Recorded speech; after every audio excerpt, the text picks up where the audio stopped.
All creatures need to obey. No one can survive without trusting someone they feel is better, more worthy than themselves. To avoid that responsibility, those who are worthy look even higher, searching for more superior beings. And those superiors do the same, looking for even stronger individuals they can believe in. That is how all kings are created. It is also how gods are born.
What's good? What's good, everybody? Salute to the chat. Salute Lawrence. Salute MOT. What's good? Um, so we'll get right into it.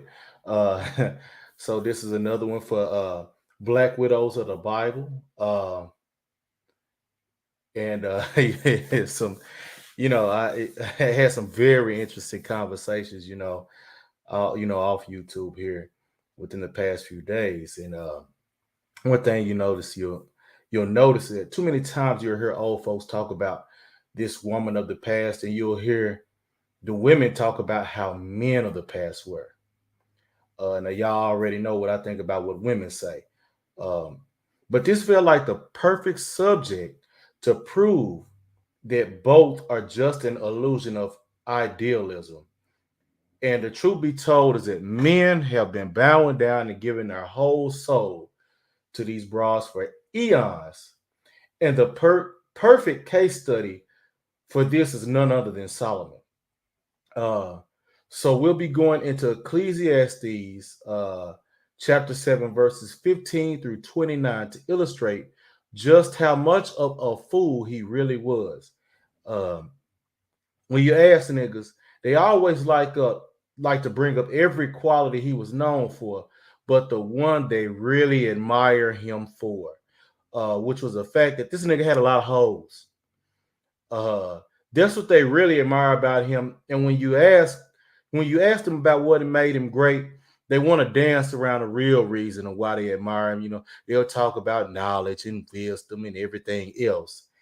But when you call them out on what it is they really, really know and admire him for, which is them hoes, the look on their face, you know, it's priceless. So we'll be going into Ecclesiastes for this, chapter 7, verses 15 through 29. I will be reading from the Amplified version of the Bible.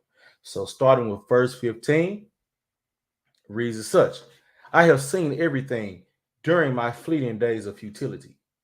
There is a righteous man who perishes in spite of his righteousness. There is a wicked man who lives a long life in spite of his wickedness. Do not be excessively righteous like those given to self-conceit, and do not be overly wise or pretentious. Why should you bring yourself to ruin? Now, here it's telling you not to overestimate your own importance and trying to impress others by trying to force feed your own overestimated importance to others. When you are what you say you stand for, others will automatically know it, and you don't have to profess it and proclaim it. Verse 17: do not be excessively or willfully wicked, and do not be a fool. Why should you die before your time? It is good that you take hold of one thing, righteousness, and also not let go of the other, which is wisdom. For the one who fears and worships God with all filled reverence will come forth with both of them. Man, it's powerful right there, you know, taking hold of both righteousness and wisdom, and not having one or the other. 19. Wisdom strengthens the wise man more than 10 rulers who are in a city. Indeed, there is not a righteous man on earth who always does good and who never sins. Also, do not take seriously everything that is said, so that you will not hear your servant cursing you. For you also know that you too have cursed others many times. I think that one goes enough. Those right there go enough with being said right there. The thing is, point out is how many truly, really show wisdom in our everyday lives. And the other point, you know, there is not a righteous man on earth who always does good and who never sins. That is something that we should automatically should know. Everybody, every one of us, we all have our own pitfalls and hangups and stumbles, but it's the main thing is about not staying with those sins or those things that keep us in a negative and bad state. It's about learning from them, and then you know, making a mind to not make it a habitual repeatment of these mistakes. 23. I have tested all this with wisdom. I said, I will be wise independently of God, but true wisdom was far from me. That was definitely so true. Whatever has been is far off, deeply remote, and exceedingly mysterious. Who can discover it? For it is beyond the grasp of man. I turned and directed my heart to know, to investigate, and to seek. skillfully and godly wisdom, and the reason for things, and to know that wickedness is folly and foolishness is madness, leading to stupidity and recklessness. Uh, all of these that you hear here, it just goes to show it's leading up to what all he fell down to ultimately. It shows how he ended up, that wisdom, it was far from him. 26. And I discovered that of all the rational sins, none has been so destructive in beguiling one away from God as immoral women. For more bitter than death is the woman whose heart is composed of snares and nets, and whose hands are chains. Whoever pleases God will escape from her, but the sinner will be taken captive by her evil. Behold, I have discovered this, says the preacher, while adding one thing to another to find an explanation, which I am still seeking, but have not found. I have found one man among 1,000 who pleases God, but I have not found such a woman among all of these 1,000 in my harem. Behold, I have found only this as a reason: God made man upright and uncorrupted, but they both, men and women, have sought out many devices for evil. Um, okay, okay, okay. We'll get. Hey, we'll see if he's able to stop by. Salute, Third Ward, salute. Now, you see here how everything was telling when it was leading up, when he said he would be wise independently of God. And true wisdom was far from him. Because what ended up happening was he ended up putting all of his trust, belief, faith, and hope in these hoes. He put it all in 1,000 of his harem, even though you see later on, he says he has not found a woman among them who is seeking God, who even tries to please God.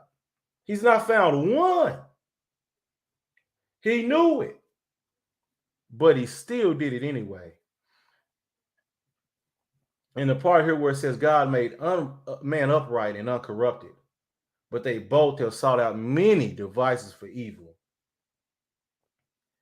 And it just goes to show where the man, where he sought out his device for evil, it was the woman. And the woman, the device for her is her own ego. her own overestimation of her own importance. And the man is what fed it. I know you said you was gonna share this Third Ward, so appreciate that and thanks. But man, this just goes to show here how whenever they want to bring up how men, this man of the past, this woman of the past, man, that was all an illusion. For you see, look, they ain't no different than the ones of today. Today ain't no different than them. The only difference is technology and society and the laws of society. That's the really only different. But men and women themselves, man, it ain't changed. I mean, sure, you may have a few anomalies in the situation, but like I said, anomalies are nothing but fractional percentages or portions of an already fraction portion. So it's too far and few between to even really count. I mean, even here it even said that it was one righteous man he found among 1,000 that was after God and his wisdom. That was truly after God. One amongst 1,000 of men. And then the women weren't.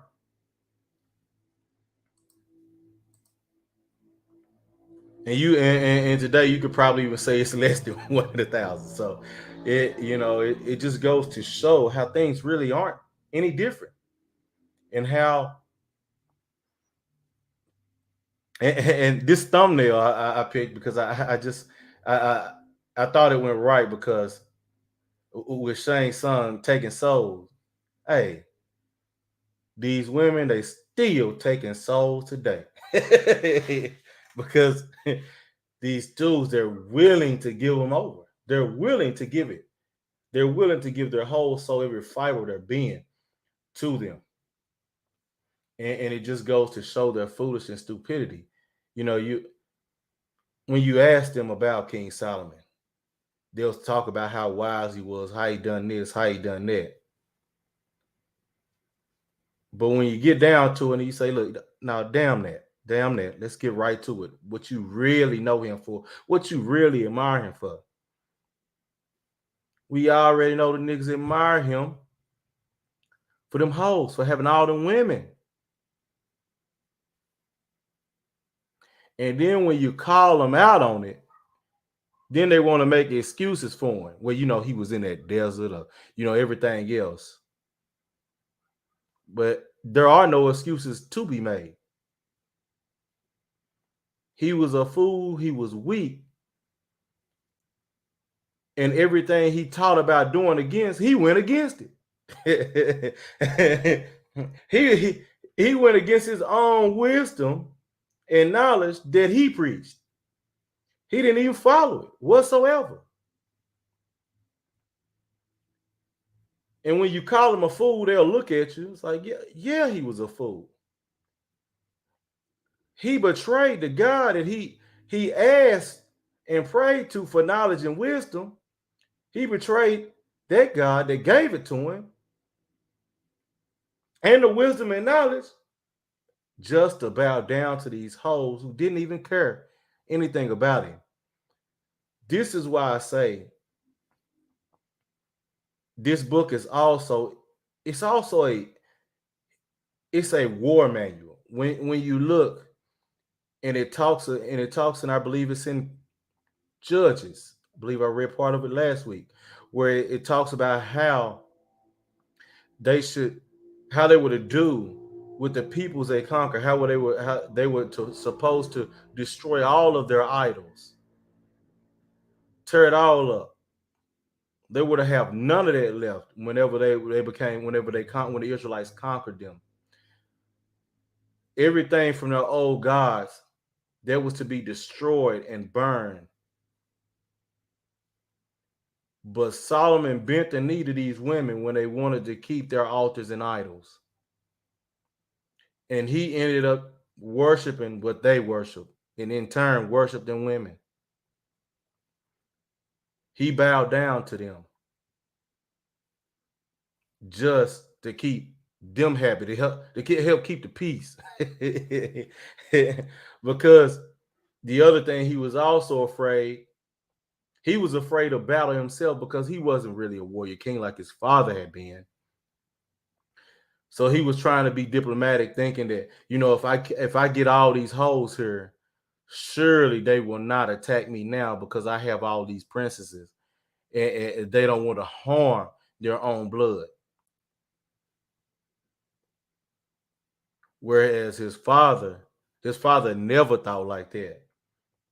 If it was time to act in a time for war, he would do so without hesitation when the time called for it. And it just goes to show you the difference of inherited kings versus kings who had to actually earn it, versus a warrior king who earned his crown. But that's all I have this time. We'll get ready here. We'll open up the bar. We'll open up the barbershop talk here in a minute. What's going on? What's going on, Brandon? What's going on, man? Glad you stopped through, man. We'll get ready to open up the barbershop talk here in a minute, and we'll have that. We'll have that talk. We'll have the usual suspects on the panel, and hey, we'll have a talk on that. So let's see. Thank you. Appreciate that, Lawrence. Hey, what's good, JJ? What's good, man? Yeah, it has been a while. It has been a while. Hope all is well. But I hope you all enjoyed this one. Um, I do have fun when I do these Black Widows of the Bible episodes, just to show how, hey, they weren't any different than now, and the men who could actually who actually didn't submit to the women, it was few, just like it is now. It's always been that way, and it will not change. But y'all stay up. Y'all have a blessed one. And Lawrence put the link to the barbershop talk in there. So we'll be heading right over there right after this. And hey, peace, and don't be a hospital gown nigga.